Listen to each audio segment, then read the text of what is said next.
Hi, everybody, and welcome to the next episode of The New Normal with Dublin Tech Talks in association with Icon Accounting. We have Jim Cassidy today, the CEO of the Code Institute. Welcome to the show. Thanks very much. Great to be here. So the Code Institute, Jim, do you want to talk us about, who you are, what you do? Sure, yeah. So Code Institute is a company that was set up essentially to try and help fill the digital skills gap, or specifically the coding skills gap. So what we do is we have a University Credit Rated 600-hour diploma that's delivered 100% online to students around the world, specifically with the aim of taking people with no prior coding or technical knowledge and giving them the skills to become software developers. Okay, so very prevalent at the moment, the online space of it, and online learning's just going to grow and grow and grow, where there's you and other businesses that do it. What brought you to do this? What was the kind of thought process behind the Code Institute? Yeah, so back in 2014, 2015, so Anthony Quigley, who along with Brendan Nevin founded the business. So Anthony was involved with the Digital Marketing Institute, and so he was looking around to see, okay, so what other areas I suppose is there a dearth of talent, or I suppose are underrepresented, and he looked at coding. And back then I was the CEO of a digital agency, and myself and Anthony knew each other and had done some work. So Anthony decided that it'd be useful to see this model that was quite prevalent in the US, this bootcamp model, to see was there any appetite for that in Ireland. So we held an open evening just to see, was anybody interested? Was there a market? And he'd asked myself to come along as the employment, the industry speaker to talk about the jobs and the availability of jobs in the Irish market. And there's probably 100 people showed up to that, so it was completely oversubscribed. So Anthony sort of realized actually there's absolutely a market. So at the time, then he went off to sort of set up Code Institute in its early form, and I went back to my day job, which was running a digital agency.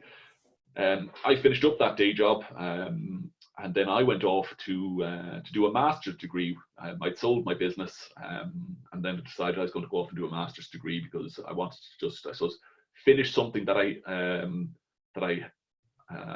hadn't started previously. So I wanted to go and do a master's degree, and so I did that. Anthony went off and started the Code Institute. And then later on in the year, he approached me as I was coming toward the end of the master's in 2015 to say, look, would I be interested in getting involved? I said, yeah, because I'd been on the other side of it. I'd seen how difficult it was to get that talent. When I was in Isobar, we were flying people in from all over Europe for interviews because you just couldn't find people locally to take those tech jobs. So it was really born out of, I suppose, the frustration that employers had in trying to find technical talent. So it was filling a gap in the market. So we kicked off in 2015, and then in 2016 we launched our online platform. And from the get-go, it was always we were going to use the in-class approach that was being used in the US, this bootcamp approach, which is it's an accelerated learning. It's done over 14 to 16 weeks. It's intensive.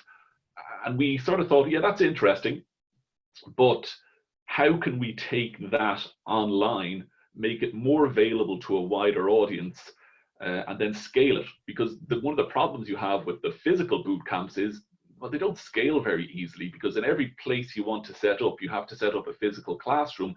You have to have all of that infrastructure. You have to have that local knowledge. So it's not a particularly scalable model. So we ran the boot camp, the physical boot camp. We had one in Stephen's Green, and we did that for 2 years. But it was always with the view, how do we make the online model better? How do we learn from this? So we used it as an R&D tool as much as anything else. And then in 2017, we essentially killed our in-class boot camp, and it was just then from 2017 it was 100% online. So I suppose that's the journey we took, and I suppose how we started off. So it's a massive market. So I've too many years to think about it on the technology recruitment side, and there's not enough skills in the market. We can there's like, I think nearly like 4.5 million globally shortage within technology, and it's costing businesses about about over 100 billion a year. Yeah. Is some of the stats going about at the moment. Is there an appetite for businesses to adapt this model of the boot camp? People that have come through that journey, and there's some businesses might see a snobbery about where the people went to college. Has there been a realization that it actually doesn't matter where you went to college, it's about your skills? Yeah, that's a really good point, because when it comes to software development, it is, it doesn't matter where you went to college. It's your ability to do the thing, to be able to to write the program. So in my previous role, I would have hired lots of developers, some who'd gone to college, some who were self-taught, but equally brilliant developers. So what you are seeing now with some larger enterprises, especially, which is great to see, is that they are now starting to look beyond the traditional approach where they go out to all of the top colleges and try and get all of the top talent. Because actually what they found is that when they keep going out to these sort of similar top colleges, recruiting the similar top talent, actually they all have the same way of thinking. So there's no difference in approach. They all have the same way of thinking. They're all coming essentially cookie cutter into the organization, and that might be good for some organizations, but actually what we're finding is that companies are now starting to look at sort of I suppose diverse talent, people from different backgrounds, different ways of thinking, different critical skills. So thankfully now we are seeing enterprise look beyond did you go to whatever it might be, whether it's Trinity or it's Stanford, MIT, or whatever those top colleges might be. They are starting to go, well, actually, let's talk about the skills. And we're seeing it ourselves. I mean, like our grads are being hired by some of the best companies out there. But there's also an interesting change happening as well, because finally, those companies are starting to see, I suppose, that they can't keep going after the same talent that everybody else is going after as well, because everyone goes after that sort of 3 to 5 year sweet spot. So they're looking for people with 3 to 5 years experience. And so Peter's robbing from Paul, and it just goes in a little merry-go-round. And the recruitment agencies do well out of this, because they have to be found. But actually there's no sort of increase in the top of funnel in regards to the number of people that are coming through. So that's where it has to start. So now what they're doing is they're sort of going, well, is there an opportunity for us here to sort of look internally within our organization and see, do we have people within the company that are willing to reskill or upskill to move into some of these technical roles? Because, within a big organization, if people have that IP, that cultural knowledge as to how the organization works, then that's really valuable. So if you can get those people then to upskill or reskill within the org, then, that has huge potential for businesses. And they are now starting to look at that. I think personally that's one of the most under-tapped business opportunities for any organization, be a 50-person organization to a 500,000-person organization. That unless you're actually looking inside and looking behind the door of what's in your business, you don't really know. And organizations I've worked with in the past, it's, we need to hire 100 people. Why do you need 100?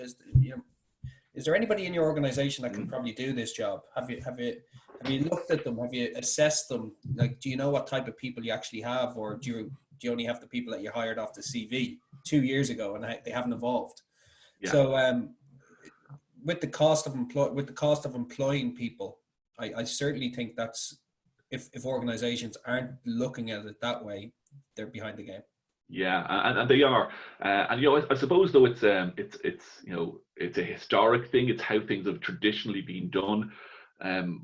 But, you know, when companies now are looking to, I suppose, upskill employees, you know, traditionally sort of, you know, learning and development within organizations, it tends not to be long term, as in, you know, the life cycle of a program, you know, it wouldn't go beyond a number of months typically, you know, maybe 3 months, maybe 6 months max. But if you are looking to upskill people or reskill them within an org, you know, a course like ours, for instance, that's 600 hours, there's only two ways you can do that. You either give the people, you know, you give the people that 3 to 4 months off to let them upskill, and you pay them to do that. And most companies aren't willing to do that, unfortunately. Or what you do is, you know, you pay for them to do the course, and then you allow them to do it in their own time. But if you're going to allow someone to do that course in their own time, it's going to take 12 months. Okay, yeah. So it's going to take 12 months to do the course. So there's going to be the initial piece where companies will need to identify those people, and we work with companies to do that. We've a program called the 5-Day Coding Challenge, which we use across all of our students to help them get an understanding as to you know, what coding is like, because we want to make sure the right people are doing the course, and people who actually understand what it's like to be a coder, because it's not as glamorous as some people might think. So, you know, so we use this 5-Day Coding Challenge to help enterprises identify those people within their organization, you know, who might be best fit for doing the course, you know, who have the aptitude and have the attitude. And then what we'll also do is we'll work with them. We'll interview the various people who seem to perform well to really understand, I suppose, what their motivation is. So, you know, there's a piece before the students actually even get on the course. Then there's the 12 months, and then there's the sort of the life cycle or the transition into a new role. So companies really need to be thinking about this over sort of like 18 months to 2 years. But it should form part, like, you know, we hear about all these companies who are going through digital transformations, which will take years. So something like this actually fits very well into a long-term plan. But you said something earlier around traditionally and norms, like that's all out the window now. So, you know, like there's business, like if you're thinking of it, if you're going to invest in somebody for 12 months, it's a really 24-month, as you said, investment. You know, can your course be done in like broken up into pieces? Because, you know, we discussed before around skills change all the time. So if you're doing a 2-year program in essence, and you could do 3 months in the Code Institute, then move into a role for 3 months, then back in for 3 months, do your role for 3 months, and blend the model within an organization. Personally, I think that would be a better model for organizations where you're getting value straight away from your investment. Yeah, I mean, it would be lovely to see, and I suppose that sort of falls into that sort of apprenticeship model.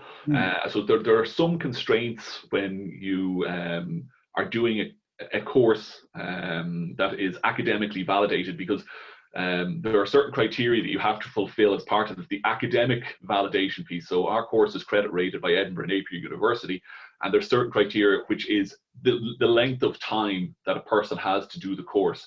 So while it would be lovely to be able to do it over a 2-year period, and then sort of intersperse that with I suppose in-house internship type of scenario, or you know, to be able to get some of those internal skill sets, unfortunately that sort of falls outside the academic requirements or the academic validation piece. But we are working now in the UK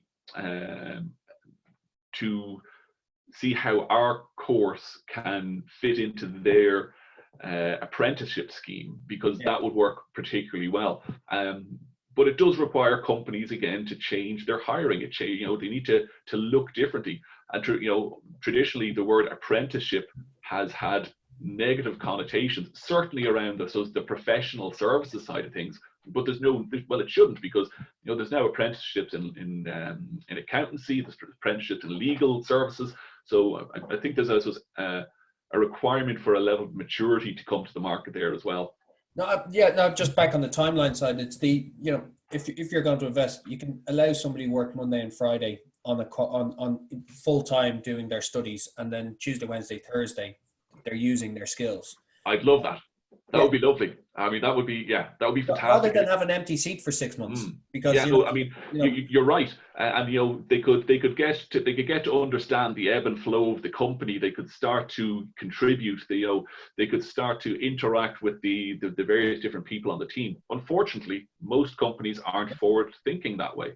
Yeah, no, and I see it all the time. And you're saying this role's been open for 6 or 12 months, and you're going, why? How? What are you looking for? Unicorns. Unicorns they're looking for. Yeah, those unicorns. My daughter's been looking at them for now 7 years. So, like, there must be a negative and positive impacts to what's going on at the moment. But has there been a move towards people looking at doing a course now with their time off? Yeah. I mean, so it's been an interesting time. As a company, I suppose we're in some ways prepared and in some ways lucky. So we'd split, I suppose, the company, I suppose, when we were looking at this into two sections. One was how prepared were we as a business, and then one was how prepared were we to deliver our product. So thankfully, as a business, we'd put a lot of time and effort over the last year and just make sure that everything was cloud-based. So actually, from a business continuity point of view and a people point of view, it was like flicking a switch. We were very lucky. But then on the I suppose the product and service side of things, what we are seeing is that I suppose different areas are being I suppose either hit differently in a negative way, and then we're seeing opportunities and growth in other areas. And like all businesses, we went through, I suppose, the first 3 or 4 weeks contingency planning and trying to understand, what is the best and worst case scenarios in all of this. And it's all guesswork, because we're all like all companies, we're all using, I suppose, very fluid information that as soon as you put it into an Excel spreadsheet or put it down, it was wrong. It was wrong immediately, because the next day you were getting new information. But what we're seeing is that the enterprise and sort of corporate training piece is the most likely to be hit this year, because what's going to happen is as companies are a lot of companies are not doing the type of revenues and are being hit hard, one of the first things to go there will be training, and they'll just push that out till 2021. And I totally understand that. But what we are seeing is that people who are being hit by this and people who have some time are now taking that time to go, I've been negatively impacted by this. So in whatever role it might have been, whether they were in hospitality or they were in something that was really badly hit, we're seeing a lot of people go, actually, now's a good time for me to make a change. And that I don't want for this to happen. If this happens again, I don't want to be negatively impacted by it. So I suppose we're seeing good and bad in terms of our business. But I have to say, overall, we're doing a lot better probably than an awful lot of organizations out there. So there's certainly going to be, I suppose, continued growth within EdTech. I mean, it is one of the areas that is probably least affected by what's happening. You led on to my next question. As a father of a 7-year-old, and probably the realization that the education system is so underprepared for anything that isn't in class. What is the future of EdTech, and what are the limitations is probably access to it. Take that away. What is the more kind of interesting part? What can it do, and what can it do for everyone? Yeah, so I don't think education will ever be the same after this again. And I suppose the area that we look at particularly is, I suppose, continuous education and third level. And what we're going to see is, whether it's across the US or in Europe, we're going to see a lot of universities or colleges not reopen in autumn. A lot of them won't reopen until 2021. And there's going to be a requirement that they all embrace in a much more meaningful way online to help deliver their courseware. And I think that, online would, I suppose, traditionally have been, or online education would have been, I suppose, slightly sort of looked down upon by third level. But the reality is that, when all of this happened, what then transpired is that the lecturers started using Zoom and other webinar type technology to start delivering their classes. So they're still able to get, I suppose, those lectures across. They're still able to, get that information across, and they're still able to use technology, whether it's the likes of Microsoft Teams or Slack or other sort of community type software to deliver that information. So what's now being looked at, though, what students are now being looking at, is they're looking at it going, well, I'm paid a huge amount of money here, and actually the cost of delivering this is sort of not in line with the monies that I'm paying. And now that may not be the case in Ireland, where third level is, well, virtually free. But when you go to places like the US, where the average cost is anywhere from $25,000 to $35,000 a year, questions start to get asked about the value proposition there. So when we're looking at our education and how we deliver, so we would have said that the model within universities is broken anyway. So we deliver everything we do online, and it's in two formats. We either deliver it in an expedited format, where we have stand-ups. So we do stand-ups with our full-time students. So it's using Slack. We use Slack. We also then have videos. We have inbuilt tutorials. We have editors. But I suppose most importantly, what we have is we've developed an analytics package. So at any point in time, for either our full-time or our part-time students, we've actually got probably better insights as to how our students are doing than a lecturer will have in a lecture hall with 100 people, where they'll only get sort of some level of insight as to how someone is doing at an exam. At any moment in time, we can see how a student is performing, where they might be having difficulties, and then try and help them, because we have tutors, we have mentors, we have student care. So the technology is there, and actually I would say that the technology is there to provide as good, if not better, a learning experience. And I can only talk about coding, because that's what we teach, than what would be in traditional universities. Now, what we don't do is, we don't offer that social experience. So if you're 18 and you've just left secondary school and you want to go to college and experience that whole social sort of scene and sort of maturing and sort of, making friends, that's not what we do. I mean, our typical age group is 24 to 35-year-olds. But in regards to how the education piece actually works and the delivery of that, I'd say we're streets ahead of traditional universities and that learning approach. Like, it comes back to, you can go and get the college experience and everything, but you touched on the analytics around people actually turning up. I could put on a very small spreadsheet for some of the classes I turned up to when I was in college. And I spent 6-7 months in DCU doing computer applications, and one of the lectures was on a Thursday morning at 9 o'clock. That was a very, very unattended class. Yeah. Something good was on Wednesday night, yeah? Yeah. But sports are on there for Wednesday, and then a couple of socials on Wednesday evening. But the blended model of your content is online was there a few years back, there, but it was only notes, and it's when you're looking at how well somebody has done, how much interaction they've had with the people, actually having a record of that and an understanding of the person always helps. And that's where we're at. I mean, it's not just the showing up piece that's important. It's actually how are they getting on, down to at a granular level within the syllabus. How are they getting on? So, for instance, are they getting on better as they're going through HTML and CSS, or are they struggling with Python? Where do they need assistance? So actually, you can tailor the level of support that you're giving someone based on where they may be having difficulties. And so for us, where this benefits the student and ultimately then getting them a role is, we can then help them paint a picture as to where their strengths lie and actually what jobs are going to be most suitable for them based on where they're strongest. And so that's an incredibly powerful insight to be able to give someone.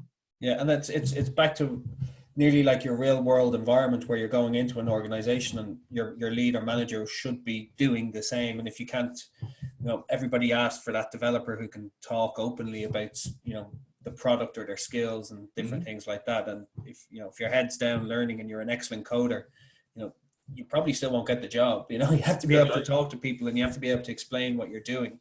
And this might be an easier environment for an introvert where it's a one-on-one or one-on-few conversations. Yeah, I think though, I think what you will find though in third level is, there will be this blended approach where they will still obviously do lectures. I think there will be, as soon as this all calms down, I think there will be an immediate, I suppose, revert to type for universities, and it will be, okay, let's try and get things back to normal as quickly as possible. But I think there's an opportunity here for them as well, because for those who, I suppose, try and embrace this, the opportunity is that they expand their footprint beyond their, I suppose, their normal geographical area. And there's some US colleges that do this particularly well.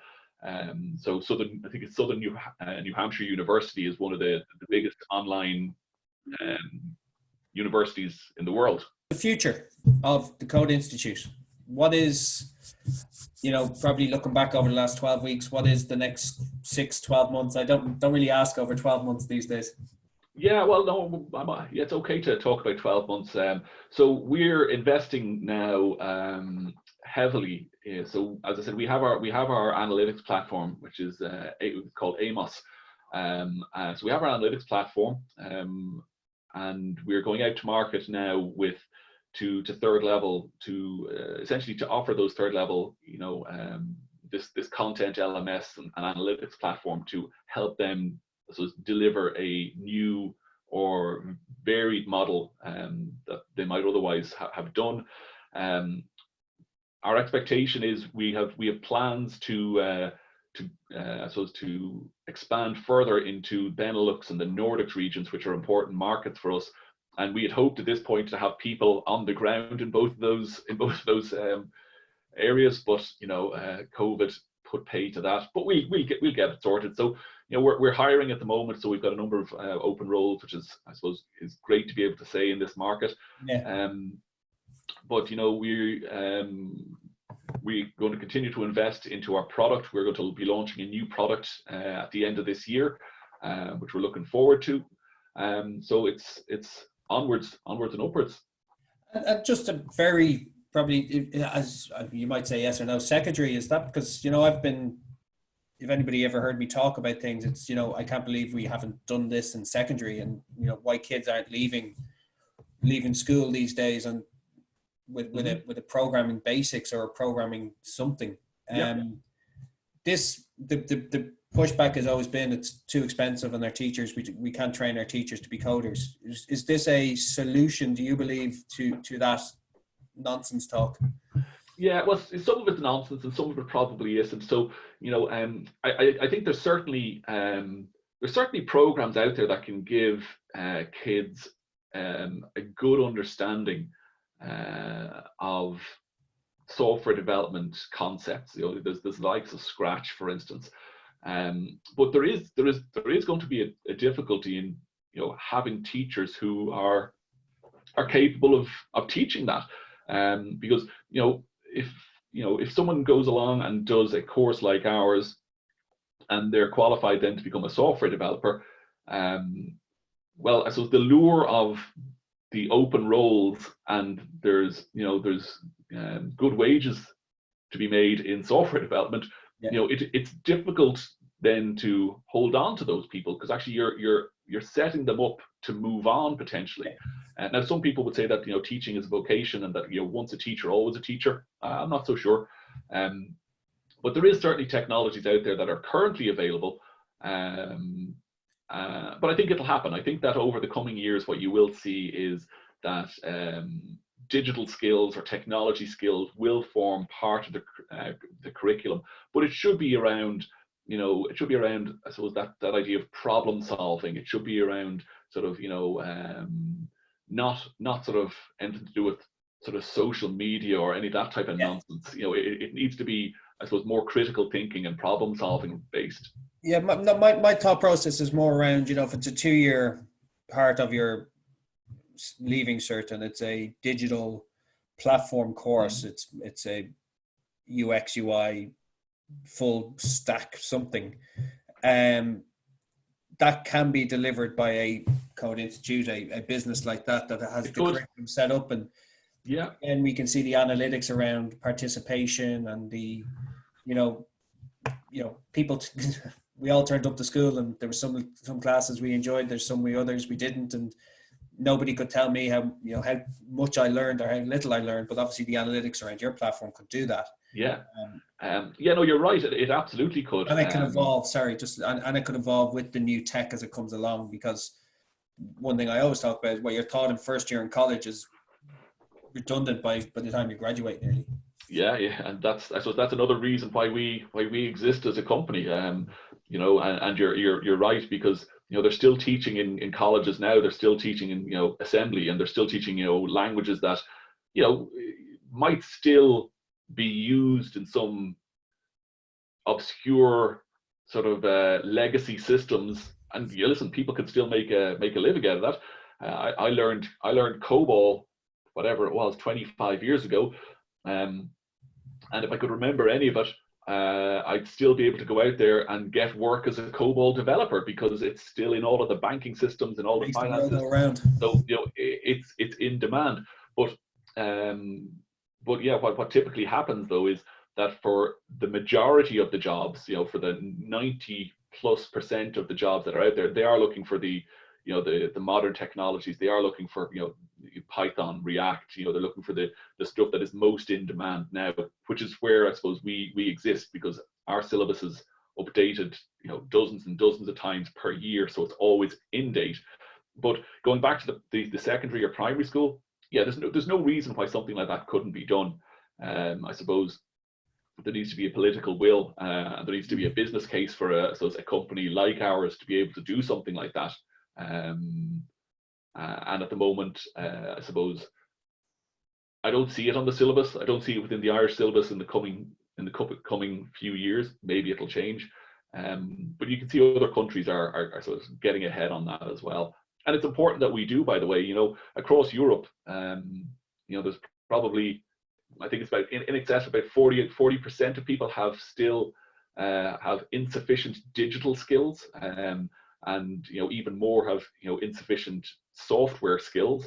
So I mean, there's still a huge gap between those who can and can't. And if we want to take advantage as an economy, if we want to take advantage of these high value jobs, then we need to to increase the amount of investment into our kids and into our young adults.